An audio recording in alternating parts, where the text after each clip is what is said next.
The House Fiscal Agency Governing Committee will come to order. Will the clerk please take the roll?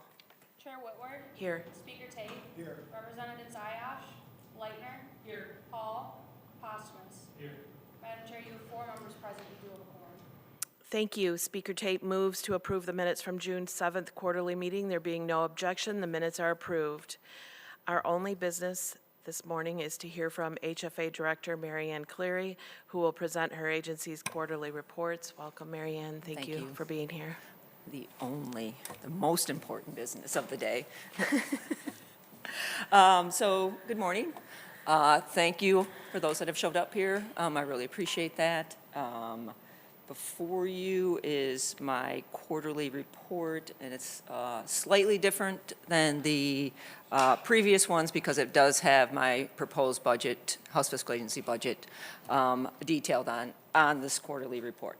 So first of all, the fiscal year 23 projected expenditures, total just the $4.3 million that is in the appropriation. Of that, though, about $384,000 is what I would call a lapse back to the House Business Office, or just under 9% of the budget goes back to the House Business Office. So nothing exciting there in the 23 final numbers, which will become final in about 2 weeks. So then is the next column, which is my fiscal year, or your fiscal year 24, but the proposed budget I have before you. What I'd like to just, again, emphasize, the fiscal agency budget is a people budget, so about 80% of our budget is related to salaries and compensation costs related to that. And when you look at this budget, it is basically the same as where we ended in fiscal year 23. It's what I would say a carry forward. As you can see, most of the numbers are consistent with where I am.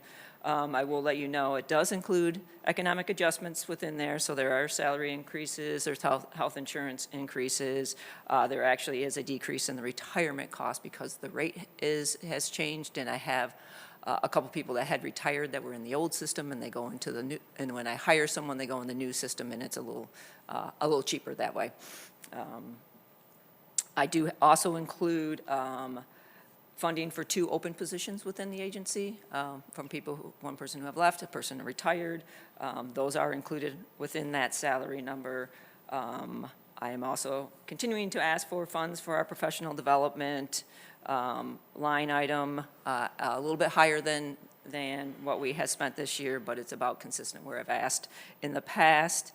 And the final item is that House Business Office line, and that is, again, what's left after the proposed numbers and how to spend the funding, and it's up about almost 12% that will go back to the business office for, when the money goes back to the business office, just for your information, typically it's used for healthcare costs for the house or other deferred maintenance, things that need to be done within the buildings, and so that is my understanding where that goes. So with that, I always appreciate your support of me, Kevin, and the rest of the agency.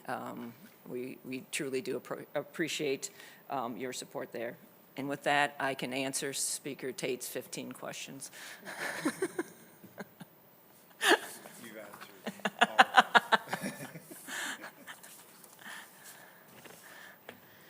Representative Leitner. Thank you, Madam Chair. Thank you, Mary Ann, for this presentation of your budget today. And also, I just want to thank you and your team for answering our questions anytime we have them, even if you're out of town, at a funeral, whatever. And condolences again about your uncle, but you know, thanks for running a tight ship as far as the budget goes. I appreciate that.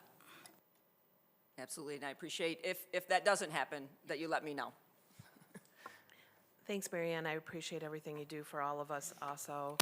Representative Leitner moves to approve the quarterly report. Will the clerk please call the roll? On the motion to approve the quarterly report, Chair Whitworth. Yes. Speaker Tate. Yes. Representatives Ayash, Leitner. Yes. Hall. Yes. Postmus. Yes.